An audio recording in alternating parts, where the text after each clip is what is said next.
It's preparing to live stream.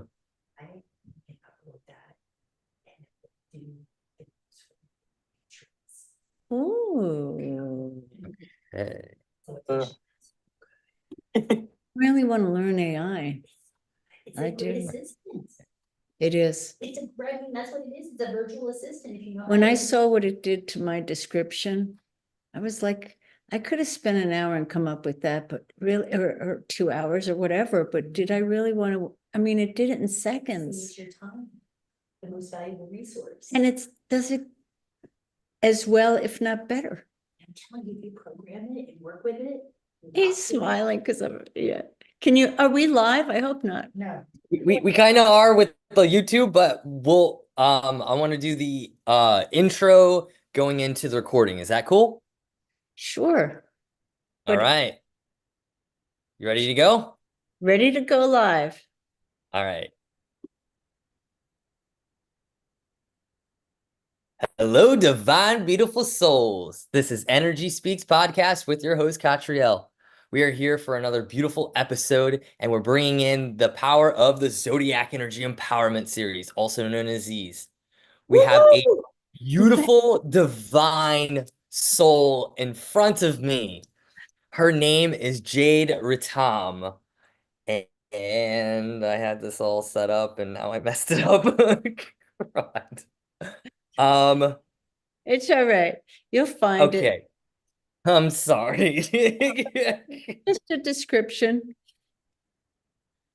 Yeah, the description went away. So the description starts with, I Got think. it. Oh, Got there it. you go.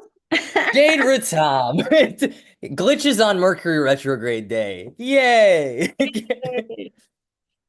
Jade Ritam, her birth name is Carrie Trubenbeck, a 40-year experienced spiritual psychotherapist, offers a spiritual, heart-centered approach to healing. She guides people through a journey that reclaims the love of self exactly as they are. She gives you the tools and skills to navigate your own course through your unique challenges, using her personal experiences as well as her extensive years working with clients internationally.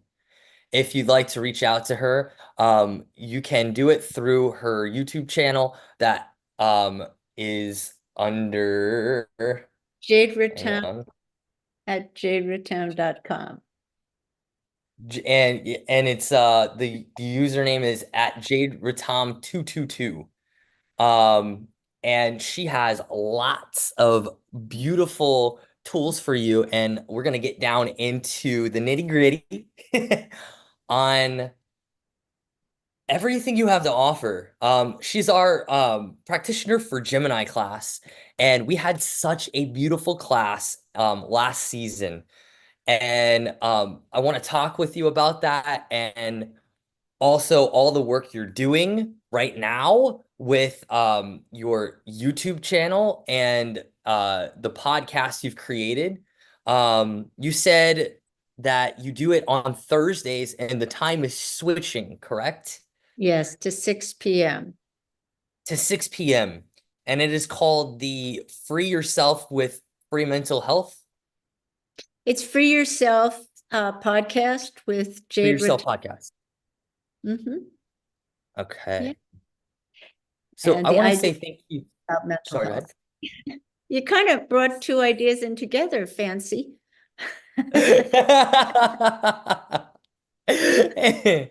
So I want to say thank you so much for taking the time and sharing this sacred space with me. I'm very excited for this conversation and our journey to continue. Thank you. Yeah, it's good to be here and to talk to you live. This is really exciting. You've come so far. I mean, really. And I love that design behind you is just gorgeous. Thank you. You know, Jaina, my fiance, for those who don't know, she created this design, and I think it's so pretty. Like, oh my goodness. Yeah. Um, but I, it's been interesting today in regards to all the communication, and it's ironic that you're teaching the Gemini class, which is all about communication and compassionate communication. And even when things don't work properly as how we think they should, um, you know, you're there to guide us. So if you can take us through a little bit about your work and what you've been cultivating since we last spoke. Oh, well, that's, yeah. It feels like a long time ago, doesn't it? It's Um, been 6 months, ironically. yeah, but it feels even longer. I don't know. It The does. months are going by so fast, and yet the changes I think are happening even faster. So that even though time is going by fast, I feel like who I was 6 months ago isn't even who I am today. Amen. And You, yeah, you've really it's transformed. yeah, there's a definitely transformation going on. I think it's going on for everybody. I really do. I don't think I think that we're getting a lot of light, a lot of help transforming where we don't have to, it's not about effort. It's not about making it happen. It's about receiving it. And whether you want to or not, you're going to receive it, and then it's what you do with it. So you can Yeah. resist all the changes, or you can recognize the beauty in those changes, and Amen. the unity in those changes. Because I think the changes that are happening for me and that are happening for a lot of people is just, it's more of a heart opening that is more unifying. And that goes with compassionate communication, because the communication is done through listening through the heart rather than the head. It's not about fixing people. It's about giving people space to say what they need to say, to honor each other wherever we're at, and especially in those differences. That's when we need it the most, to honor Mhm. each other and say, okay, I recognize, we're not experiencing the same thing, but I still want to hear you. And boy, when we come from that place of knowing that the person wants to hear us and we want to be heard and we want to, it changes everything in a relationship. And I do believe that compassion, as I said um in the series I did 6 months ago, that first one, it was about come, which means passion, with heart. Right. And before I even understood that we needed to start to listen to our higher self, spirit, God, source, whatever, through the heart, that it can't be heard through the brain, because the brain is nothing more than a problem solver. Right. So if if it doesn't have a problem to solve, it's going to look for one. That's True. the job. So as long as we have this brain, it's going to go and it's going to keep ticking. Like you might think, oh, it's been really nice a couple of days, but then today, I think sometimes it's just the brain. Okay, you've had enough. We've had enough downtime. We got to go back and continue to analyze. It's an analyzing machine. It's a CPU. We're so much like computers in so many ways in terms of parts that function and how it all works together. Um, Yeah. but it's the spirit and the soul, the consciousness, Right. that is who we truly are. So anyway, I just I went love down. that. No, it's beautiful. One thing that I've learned, there's a reason that your nickname is Wisdom. Oh, Like every single time I think of you, you, me, Ella, and Lisa in Mount Shasta among the redwoods, and like this, this large being of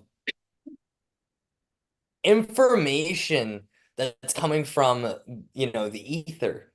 And you just I don't know, you brighten everyone's day just by just being you and just communicating literally through your heart, you know? Mm. And those channeled messages are what we need as a world right now.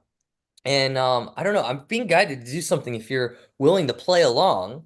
I actually have my Aura deck with me. Um, and I kind of would love to pull a card on behalf of the collective of maybe you know, I don't know, an anchor to this conversation. Sure, let's go for it. I've never done that, but let's try it. I don't know. I'm like, okay. I was told to grab my cards before we got on this particular Zoom. Yeah, okay. It's meant to be. Interesting. Okay. So this particular deck is connected with the Aurasoma, which this is the bottle, blue over blue, which is the second bottle in the series. And it's connected with the outward journey of the High Priestess. And so I'll give you a what it says here. I love the writings. It's beautiful. It says the High Priestess trusts the depths of her intuition within herself. An increase in awareness comes about through becoming more peaceful. The communication of thoughts and feelings in relation to inner peace. Peaceful communication that comes through us rather than from us. A nurturing energy, a natural authority. Hmm. Wow. Just, I really oh, felt a piece of that. I almost feel like this kind of dolphin energy.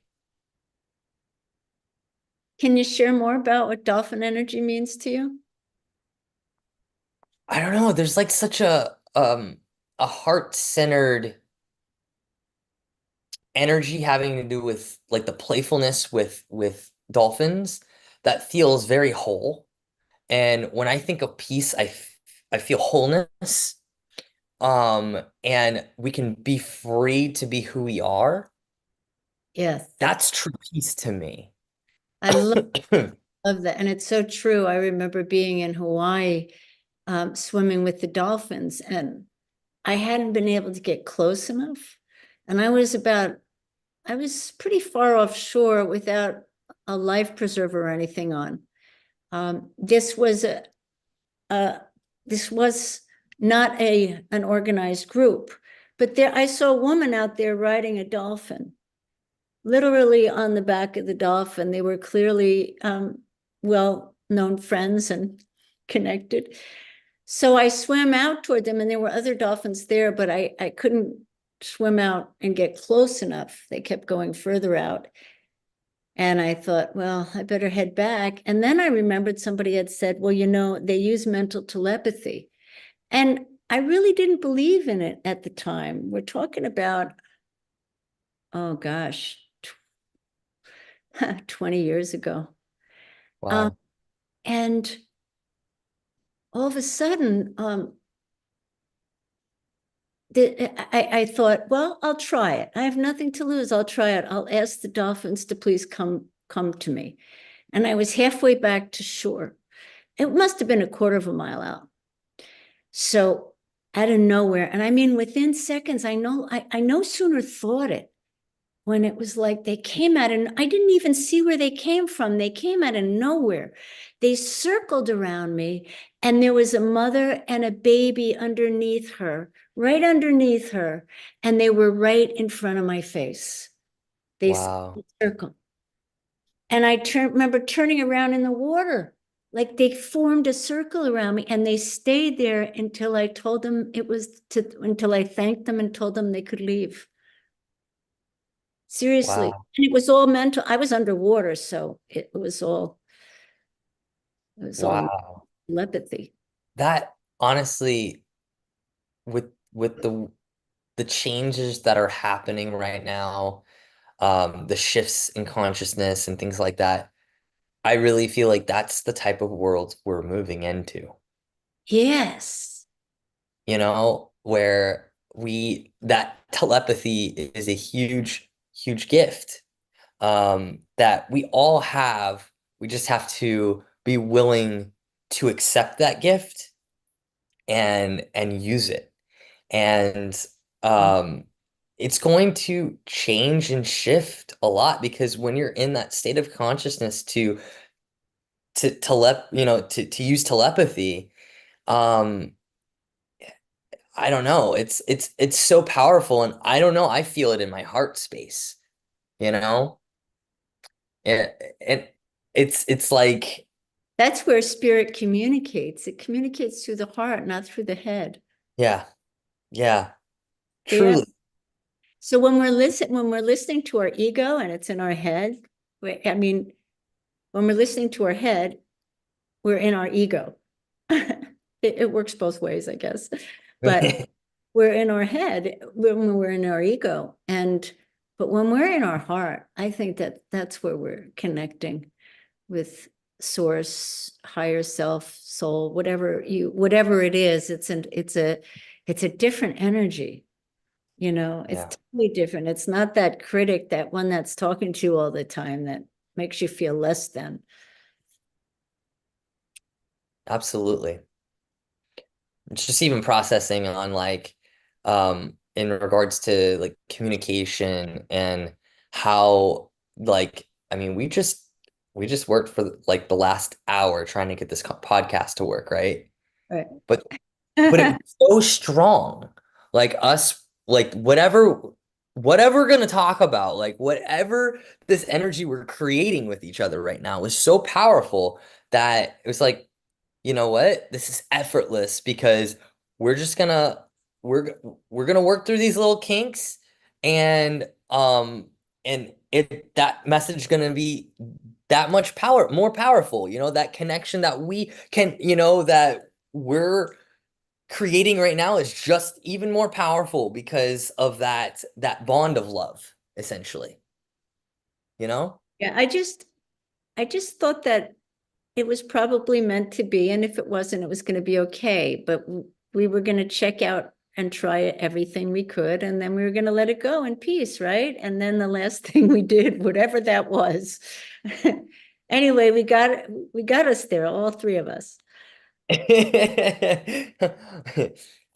Yeah, wow. So, can you tell us a little bit more about what you're creating with your podcast, the Free Yourself Yeah, podcast? thank you. Um, Yeah. when 2020 came along, I had the idea that came in, and it was people need to get free mental health advice. Especially because people weren't able, at that time, a lot of places weren't set up for Zoom yet. And so people were having to go to therapy by going in offices, but it wasn't safe. So people weren't getting therapy, and those that needed it or wanted it couldn't. Anyway, it changed the industry, which was a good thing. It changed it to Zoom, but it's still so unaffordable for so many people. So I thought a lot of what I do that's worked so successfully is that I just teach the truth as best I can and as I know it, in terms of no judgment. Just basic things that I know lead to a better life and that come from a place of unconditional love rather than continuing our trauma through conditional love. Yeah. So I thought, a lot of therapy, you sit there and you listen and you talk, but I'm one of those therapists that I don't just sit there and listen. I do share what I know is to be helpful. Breathing exercises when you have anxiety, things that are common sense, but also things that people may not think of.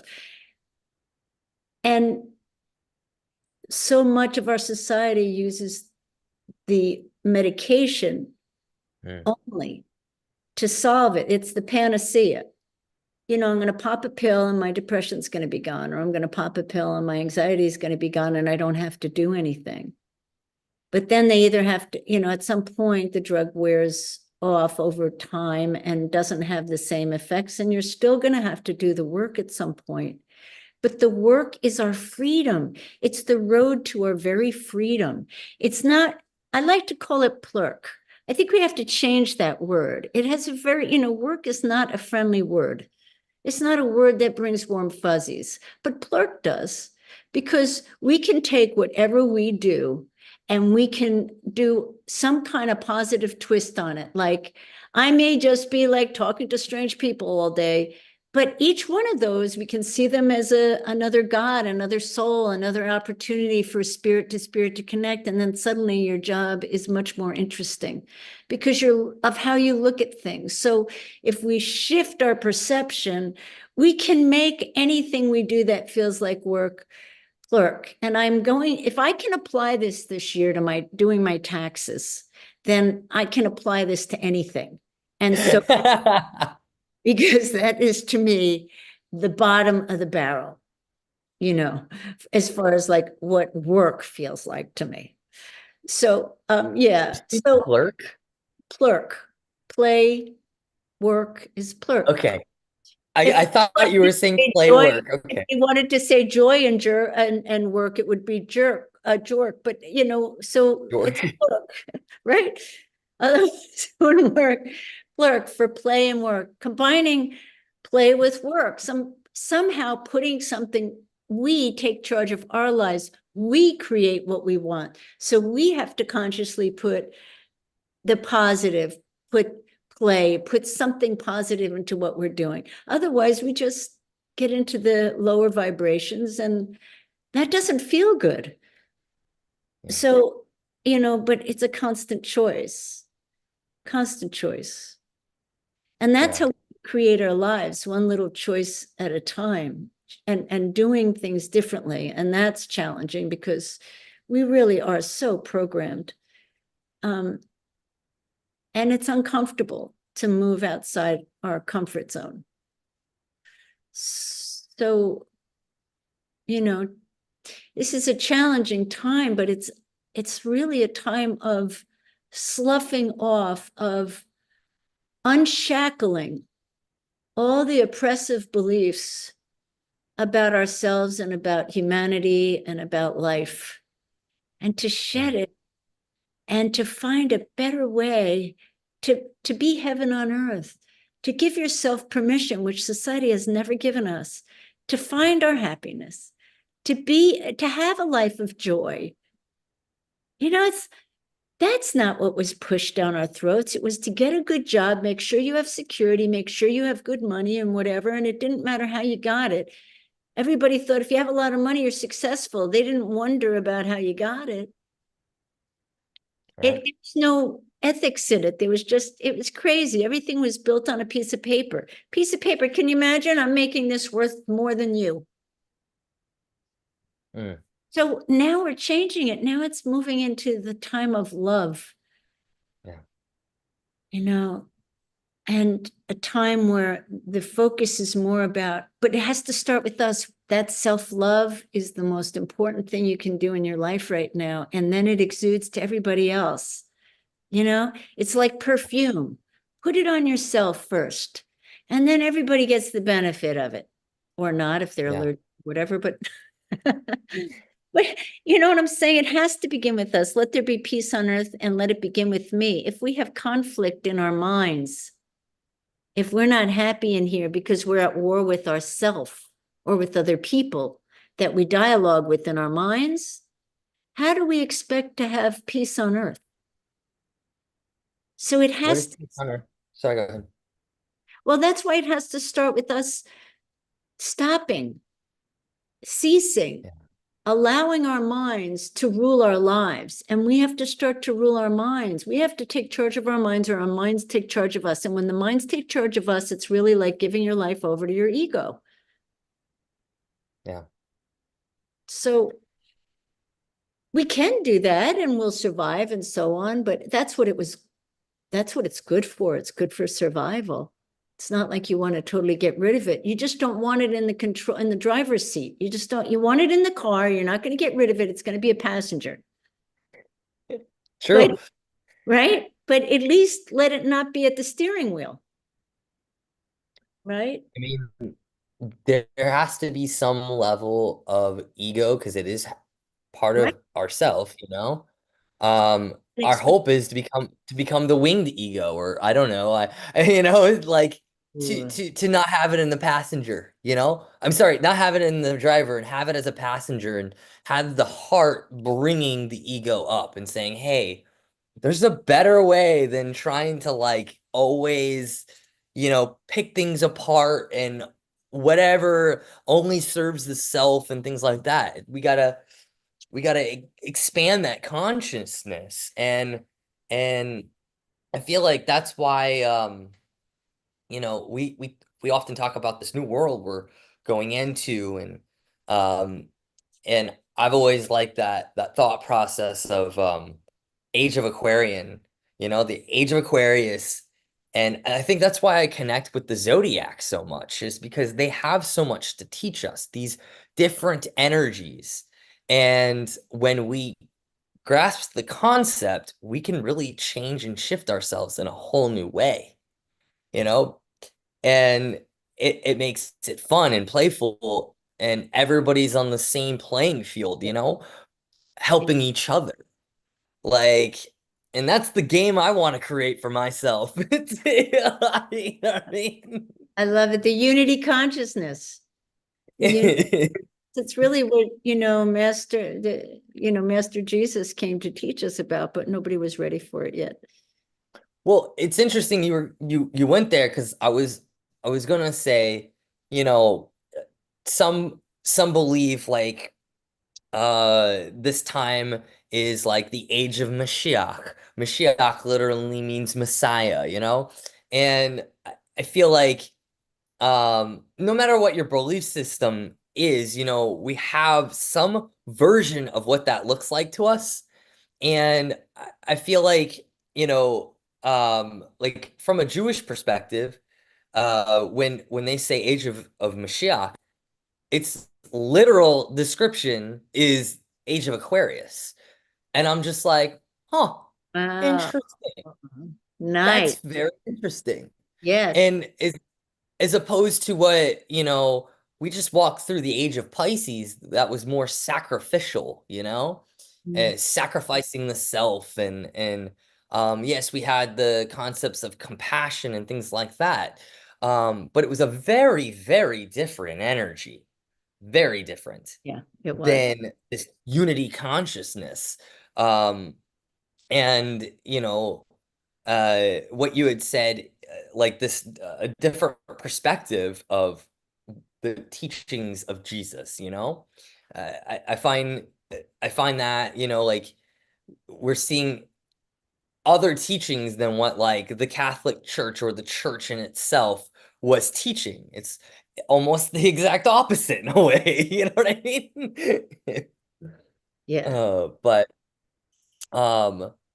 yeah, like but something that you had said that I kind of want to ask you directly is what is heaven on earth to you? Oh, what a great question. What a marvelous question. Um, I think heaven on earth to me is where the emphasis on love is stronger and in people's lives as a culture, as a human, is more important and is seen culturally as, and kindness, practicing kindness and gentleness and living in a place where there's a sense of unity, where fear does not dominate the way it's dominated us for centuries. Who knows how Mm, many thousands of years? I mean, just fear has been the driver's seat and it's been in the forefront of our constantly triggering that fight or flight. It's mm, to finally know that we are moving past that. I really do see fear as an illusion. Um, mm, it doesn't stop it from coming into my life, seeping into my life. It's just, it gets in there. It's like steam or something. You don't even like see it at first, or fog. It just rolls in real quiet like. And before I know it, my thinking is stinking. It's starting to go south. But now, see, I don't think we could stop that. But what we can do and what I work on every day is to not let that be the final say, the final decision. Let that not, it doesn't get to run my life anymore. Mm, yeah. I see it when it comes up. And sometimes I don't see it right away. And if it's around too long, it takes me longer. But if I see it, the quicker I see it, and release it, the quicker I shift back to where I want to be, which I want to live a life of truth. To me, it's about truth. It's not like fear versus love, it's fear versus truth. And love is truth. But I can't shift love because I can't manufacture it. I can't force it. I don't really have that like control of it as an energy where I can go, oh, I'm in fear now. I'll just push it aside and bring in the love. The way that I find as I climb out of that hole, as I go down and I want to go back up, is through gratitude. I start thinking of things. It's almost like one little thing I think of that I feel grateful for when I'm in fear it's like a rung on a ladder. And then I say another one. And then I keep finding more and more. And as I collect more and more, I feel better and better. And it just kind of helps lift me up and out. It's really through the practice of gratitude that helps the most. But I don't think, for me, what helps also is just remembering that I want to live in truth. And when I'm in fear, I know I'm not in truth. So then I start seeking truth. And then and that's what gets me back. It's really interesting. There's like a conversation. I feel it was in writings that Solomon wrote, um, having to do with like wisdom and things like that. Um, but I couldn't quote it exactly. But there's this concept of fear in the Bible of like being able to let go and almost have this faith. Yeah. And I feel like, because like, yeah, there's actual fear of like, I'm scared of something, but then there's this type of fear that it's like, I fear this, like, I almost have like, what's the word? Um, you know, almost like similar to honor of like, hey, I respect, that's the word. I respect that I don't know what's going to happen. Like this unknown factor in my life. And I'm going to transmute that concept of kind of fear into a respect of that's aligned with truth, of I know what grounds me is, like you said, my connection of that gratitude because it's connected to the heart. And like you said, like rings of a ladder, it's almost like, you know, a stairway of us grasping or even, going closer and closer to that ultimate truth.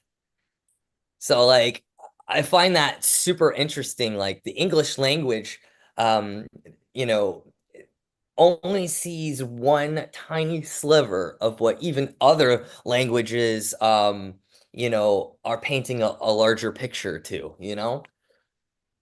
Yeah. And, I'm going to go back and answer something that you had asked before and add to it. And that is, Okay. you asked me, what is heaven on earth? And when I think about heaven on earth, the number one thing that we all want and crave and need is it's freedom. That on heaven on earth, we're all free to be whoever and whatever we are. Yeah. Without having I to love that.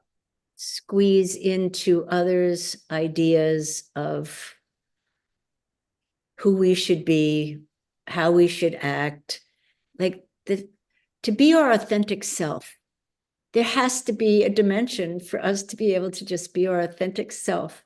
And I would love in heaven on earth, I get to come and go physically as a spirit or as in form. I get to go back and forth. That's in my heaven on earth. The waters are all clean and pure again. Mm. You know, we can drink water out of the tap. It's pure again. And the air is clean. And the air is clean, and our soil is filled with nutrients again. And so our food is giving us what we need. We're not eating these depleted diets that we're stuffing with carbs to fill it. We're back to the way I think Source intended, Gaia intended us to live in cooperation with her. Wow. That's Wow. I love that. You know, I just got this interesting image when you were talking about the elements. Like, um, you know, I just went on a journey to Germany and also to the UK. And one of the things that I've been doing is collecting waters from all over the earth. wow. But this particular task, and it started actually with you Shasta? on our trip. Yes, it started with Shasta. And from there, I was guided to I asked if I could have some waters from the head spring, in Shasta, and or the headwater spring, and I didn't know what I was gonna do with it. I just knew I was supposed to to take some with me, and have it in around me. And later, when I ended up going to the UK, I went to Glastonbury, and um I was like, I asked again. I was like, am I supposed to bring some waters with me? And so I brought waters from Chalice Well, which is connected with the divine feminine waters. Like, it's Wow. deep waters, right? It's a well, and they're called the red waters. And then there's the White Springs, which is on the other side. And it it's connected with the divine masculine presence, because it's not as deep. So there's the red waters and the white waters. Now, something I did find out about when I was there the last time, is that there is another water source over there that is connected. And I actually want to do some research on what exactly the principle, like what the frequency of this particular water is, because it's right near, and it's called the Black Waters of Glastonbury. And so that felt very mysterious to me. Now, I was not able to go in that area, but we'll see, like, whether that happens or not. But I've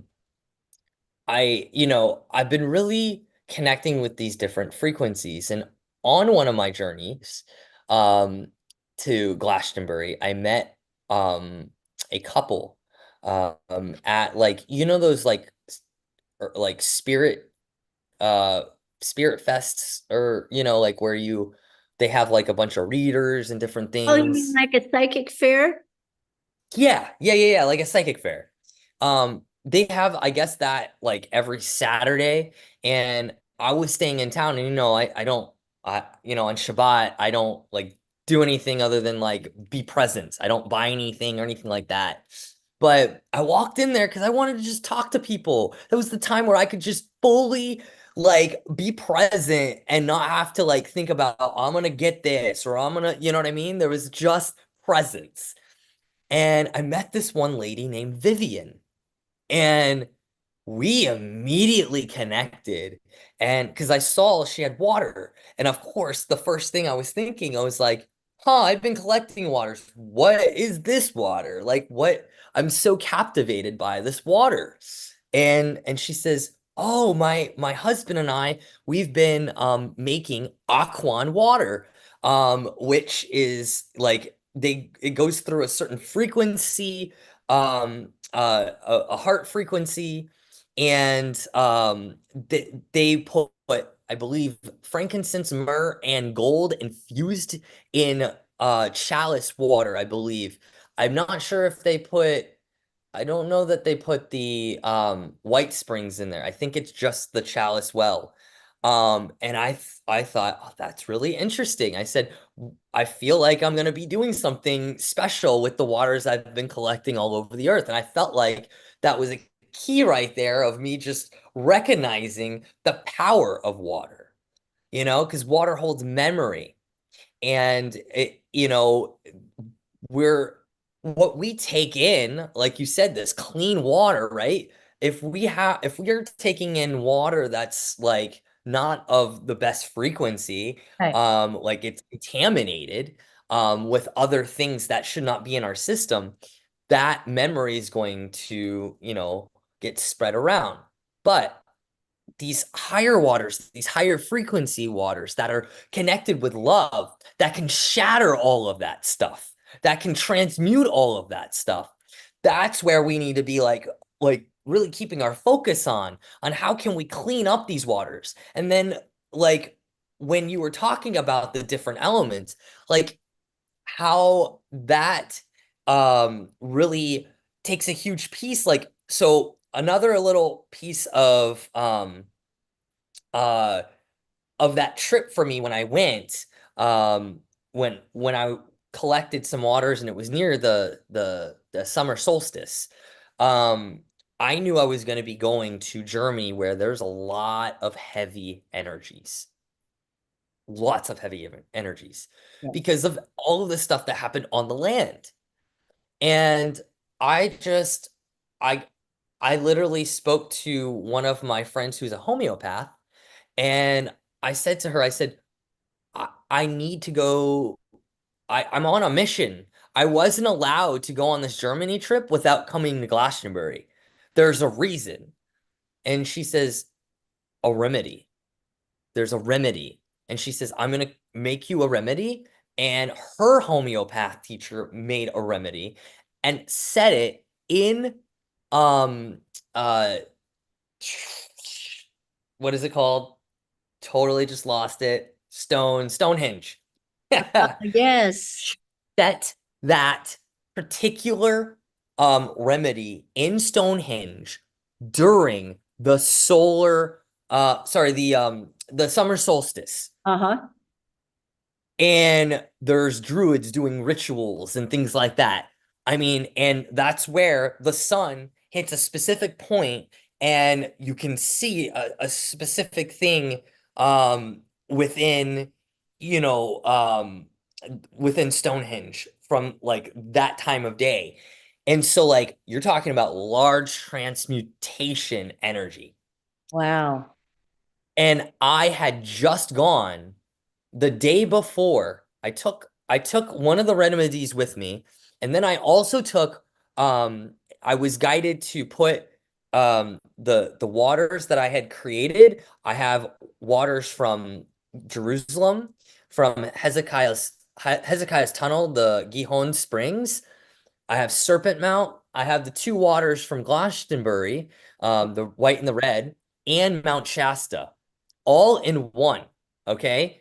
And and then I was told to put some of those waters in this remedy and sprinkle it all around on the soils and the waters of Germany, of where I went. Wow. Yeah. And I was like, whoa. And so that made me think, when you were talking about like what would be the significance of it going into the soil. Well, you know, the plants and the trees receive those codes and they pass it into their root system, and they all communicate with each Yep, other. that's And true. so what are the trees good for? The trees are the ones that allow our lungs to breathe, because they're, you know, essentially creating this air supply for us, right? And So so did you ever through the water, did you ever notice if the inside of a lung, it looks like a root system, yeah, you're right, it does. like a tree root system, if you think about it. It's absolutely incredible, you know? And so like I really wholeheartedly feel that the more we align with higher quality water and we share that to ourselves, to our friends, to our plants, to our animals, the more we're going to shift frequencies and we're going to clean up this earth in a way we never even imagined. And all we have to do is just spread the love, truly. Amen, brother. Thank you for letting me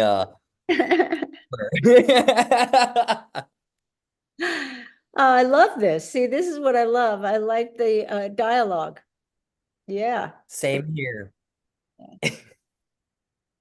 Yeah. I hope we're able to create more dialogues like this because I feel like the more hearts are connected, the more change is going to happen, The more solutions we're going to create because we're in this creation frequency, not necessarily a fix it kind of mentality, but like let's go do something cool together and watch how we actually create something that is a solution. And I'm actually speaking more from like an alchemaic sense, rather than a fix it mentality.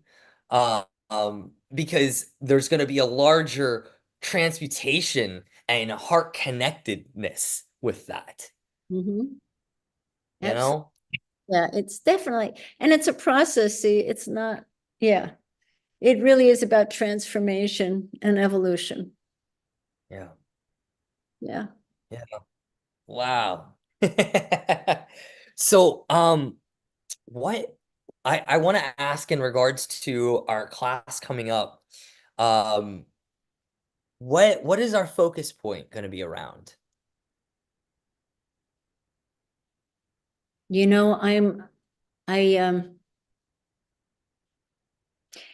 get that information channeled to me right before I start talking. I just I never, love, I just never know. I mean, I can plan something, but then when I sit down, it's going to be something else. So I don't even plan anymore. I just know that it's going to come through.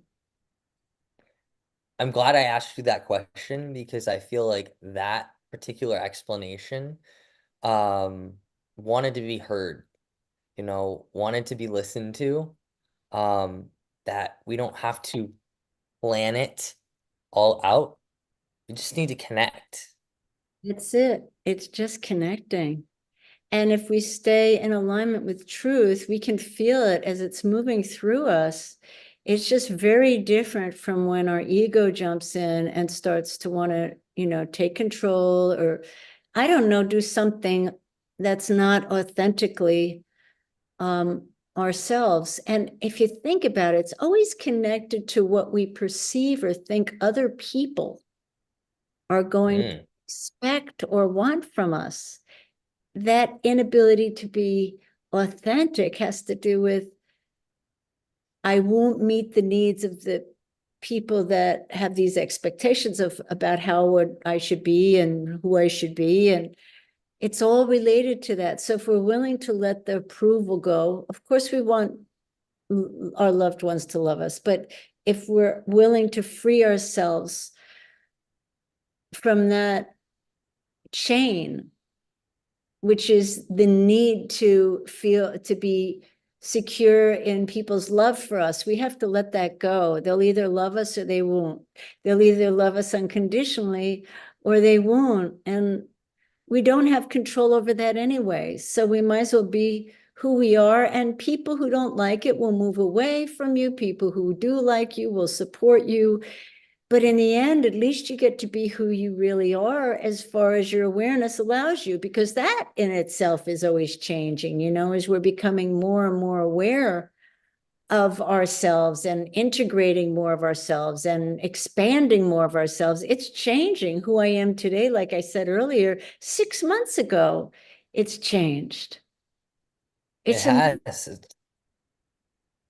I feel like after that class with the compassionate communication, it almost felt like right after that you catapulted this energy, seeing that how many people really need this type of information. I want to say thank you for like jumping into that, to just being your authentic self and really communicating, connecting with people and seeing their needs, because that's so important. You see people truly like they're light being. And I That's true. Thank you for saying that. yeah, Yeah, it's clearly what I was meant to be doing. I am blessed with knowing that this was my purpose for being here, at least one of them anyway, an important one. Because at 12 years old, I knew I wanted to be a therapist. And it was through a really traumatic experience that I I learned that. And that was so even trauma has a place in terms of shaping us, and that trauma created a calling. right.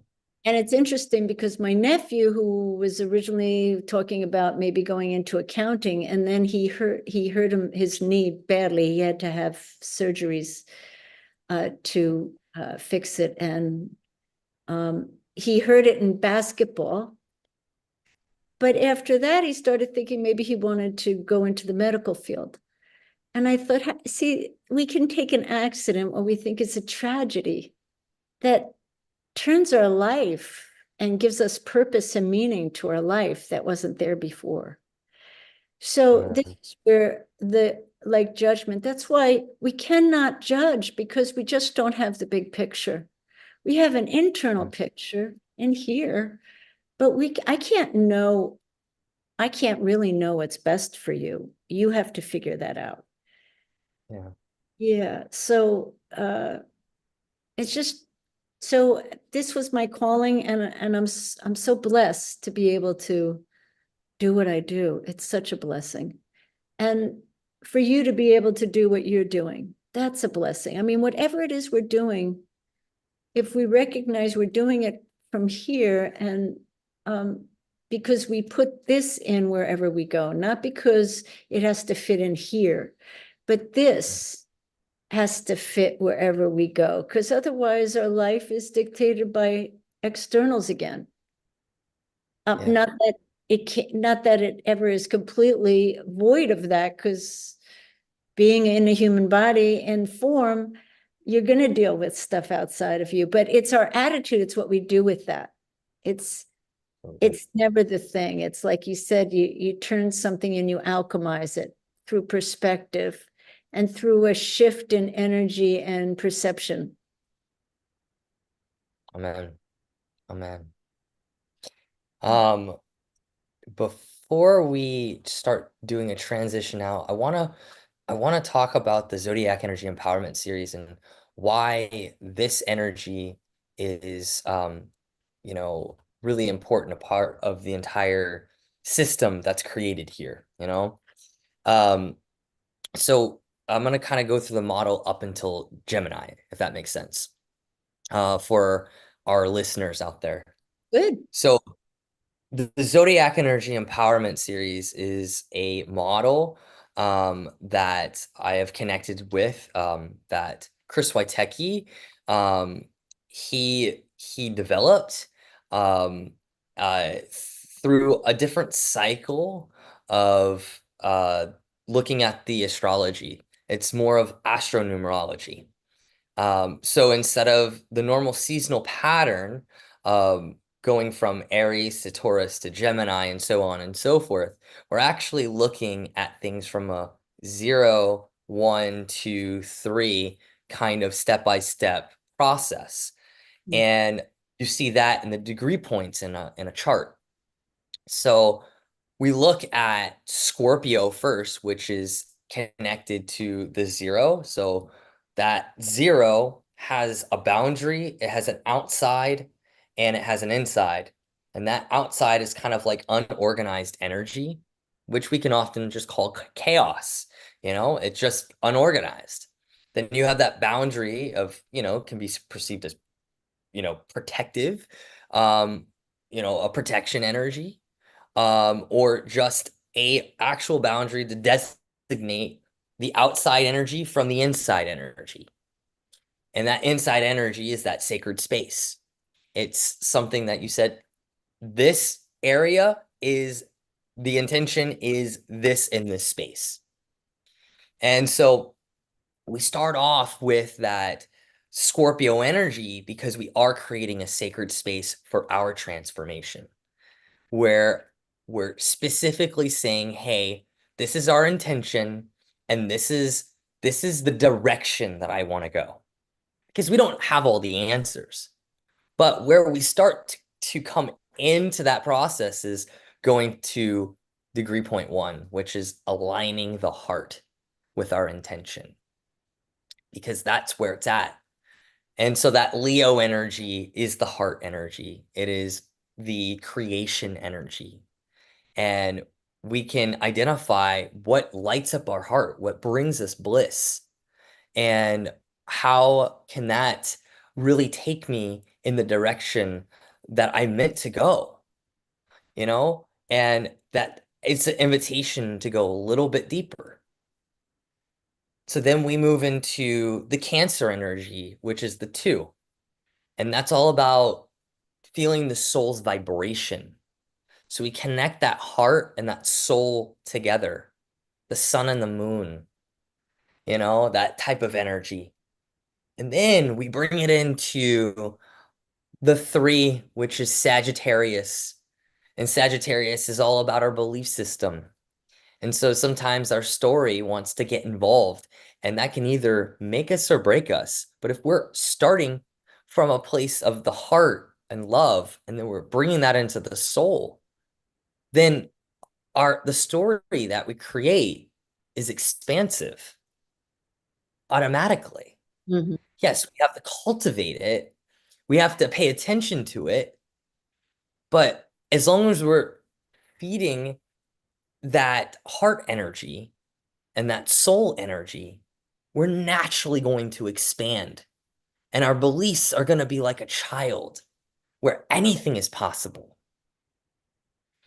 Then we go and we move into the Aquarian energy. And that Aquarius energy is all about shaking shift up and shifting our frequency.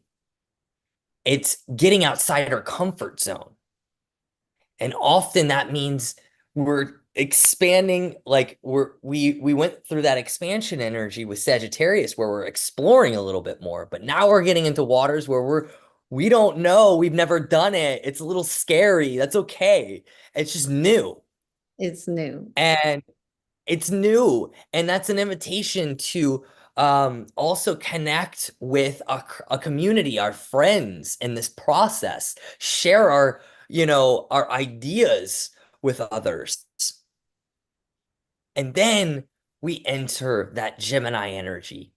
And that Gemini energy is our communication and our thoughts and feelings and emotions being communicated outward, and our connection with source energy, that communication, that dialogue.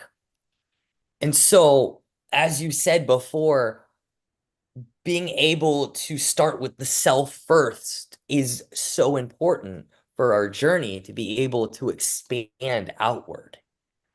And Absolutely. so that's where we're at with the Zodiac Energy Empowerment Series, is we're learning to empower ourselves through these different archetypes that are the zodiac energies. And so just a little 2 cents of what's coming up. We actually will have a class tonight. It was originally going to be in person, but I don't feel comfortable with being out on a beach during all of this kind of, hurricane kind of energy. Might as well stay off the roads, and we can do a new moon ritual right here on our computers. And we're gonna be together in community.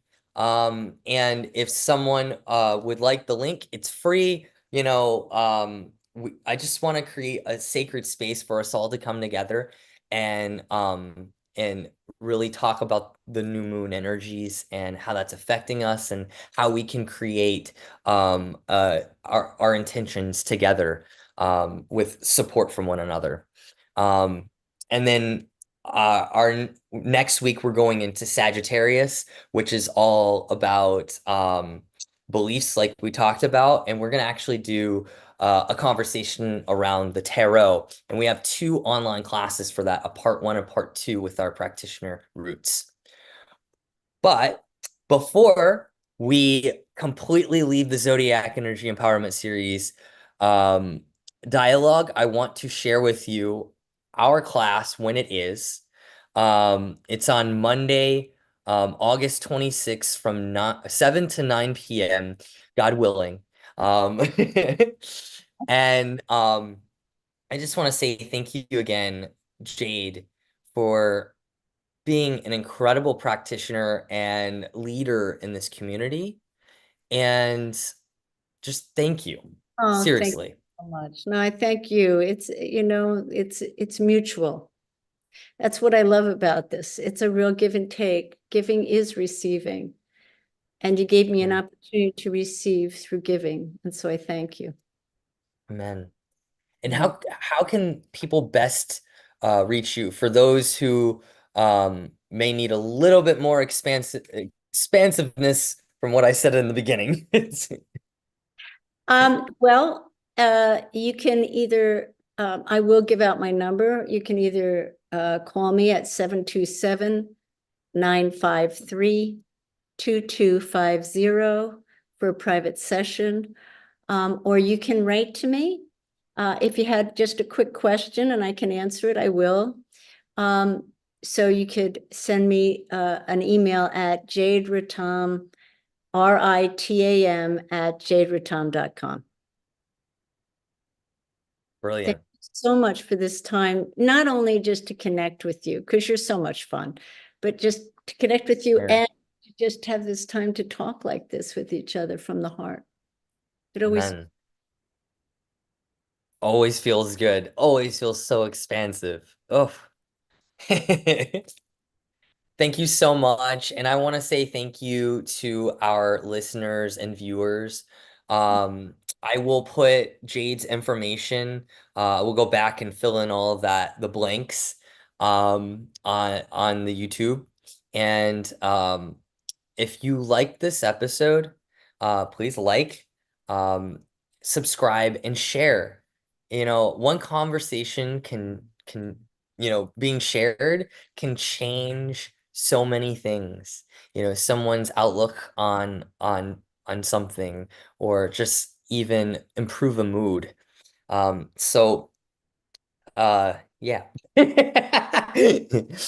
So I want to say thank you all, and I'm going to close this out. sounds great. Thank you. Bye.